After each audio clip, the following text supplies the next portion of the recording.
అతని తరపున అతని గురించి మాట్లాడేటట్టయితే అతను మోడీకి మిత్రుడు కాదు, కాంగ్రెస్కి మిత్రుడు. కాబట్టి ఆ పాయింట్ వరకు అతనేమి ఇప్పుడు ఇవాళ ప్రముఖ బిజినెస్ మ్యాన్ అనడానికి లేదు.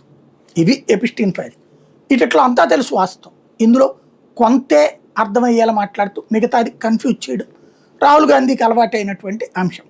ఇకపోతే అంతర్జాతీయ అమెరికా ఒత్తిళ్ళకి లొంగటం. అమెరికా ఒత్తిడికి లొంగేవాడైతే ఇన్ని రోజుల పాటు ఎందుకు ఉంటాడు మోడీ?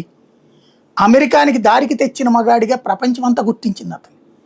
అమెరికా అధ్యక్షుడు ఫోన్ చేసి రానాయనా అని బతిలాడితే 3 సార్లు రిజెక్ట్ చేసినోడు. అమెరికా అధ్యక్షుడు సో చోట కూర్చోవాల్సి వస్తే అతనితో అన్నప్పుడు ఆ ప్రోగ్రామ్నే క్యాన్సిల్ చేసుకున్నటువంటి. ఎందుకు? నోటి తొత్తరగాడి దగ్గరికి వెళ్ళి కూర్చుంటే వాడు ఉన్నది లేనిది ఉన్నట్టు మాట్లాడతాడు. కాదని ఖండిస్తా, దానివల్ల ఆడు ఏడుస్తాడు. అంత మించి ప్రయోజనం లేదు. గిలితే ఏడుస్తాడు, గిల్లకపోతే బాధపడతాడు. అదొక విచిత్రమైనటువంటి భావజాలికుని అమెరికా ఎన్నుకుంది. ఆ దరిద్రాన్ని మన నెత్తిన ఎందుకు పెట్టుకోవాలి? పెంట మీద రాయేయడం, ట్రంప్ మీద మాట్లాడటం ఒకటే, కంపు తప్పించి ఏ ప్రయోజనం ఉండదు. కాబట్టి మోడీ ఎక్కువ మాట్లాడు దాని మీద. మన పని మనం చేసుకోవాలి. బురద గుంటలో రాయేయకూడదు ఎప్పుడు కూడా. బురద గుంట పక్కన కూర్చున్నప్పుడు ఆ బురద గుంటకి సంబంధించి పైన ఉన్నటువంటి తామర పువ్వుని తీసుకోవాలి.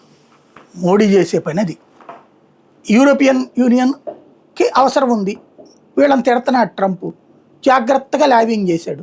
యూరోపియన్ యూనియన్ వాళ్ళు వచ్చి ఈ రోజున మన దగ్గర ఒప్పందం చేసుకున్నారు. చైనాతో మనం దగ్గర అవుతున్నాం.